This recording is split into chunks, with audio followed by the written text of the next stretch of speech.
പരിശുദ്ധ കഅബയുടെ മേൽക്കൂരയിൽ കാണുന്ന സ്വർണ്ണപാത്തിയുടെ പേരാണ് മീസാബുർ റഹ്മത്ത്. കഅബയിൽ ഉൾക്കൊള്ളുന്ന ഏറ്റവും ചെറുതും അതിമനോഹരവുമായ നിർമ്മിതിയാണ് ഈ മീസാബ്. റുക്നു ഇറാഖിന്റെയും റുക്നു ഷാമിന്റെയും ഇടയിലാണ് ഈ സ്വർണ്ണപാത്തി സ്ഥിതി ചെയ്യുന്നത്. ബഹുമാനപ്പെട്ട ഇബ്രാഹിം നബി അലൈഹിസ്സലാത്തു വസ്സലാം കഅബ പുതുക്കി പണിത സമയത്ത് കഅബയ്ക്ക് മേൽക്കൂര ഉണ്ടായിരുന്നില്ല.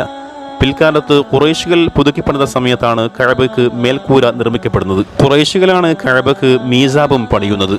കഅബയുടെ മുകളിലുള്ള വെള്ളം ഹിജറിലേക്ക് ഒഴുകി വരുന്ന രൂപത്തിൽ മരത്തടി കൊണ്ടായിരുന്നു ഖുറൈശികൾ മീസാബ് പണിതിട്ടുണ്ടായിരുന്നത്. എന്നാൽ ഇന്ന് നിലവിൽ കാണുന്ന മീസാബ് സംശുദ്ധമായ സ്വർണത്താൽ നിർമ്മിക്കപ്പെട്ടവയാണ്. മീസാബിന്റെ മുൻഭാഗത്തായി യാ അല്ലാഹ് ബിസ്മില്ലാഹിർ റഹ്മാനിർ റഹീം എന്ന് ഉല്ലേഖനം ചെയ്തതായി കാണാൻ സാധിക്കും. മക്കി ഷെയ്ഖ് നാസർ എന്ന അതിനിപുണനായ ശില്പിയാണ് ഈ നിർമ്മിതിയുടെ പിന്നിൽ. പിന്നീട് ഫഹദ് രാജാവിന്റെ ഭരണകാലത്തും മീസാബ് പുനർനിർമ്മിക്കപ്പെടുകയായിരുന്നു. ദീർഘചതുരത്തിലുള്ള മീസാബിന്റെ അഗ്രഭാഗത്തു നിന്നും താഴോട്ടേക്ക് പതിക്കുന്ന വെള്ളം വിശുദ്ധമായി വിശ്വാസികൾ കരുതിപ്പോകുന്നു. കാണാൻ അല്ലാഹു ഭാഗ്യം നൽകട്ടെ.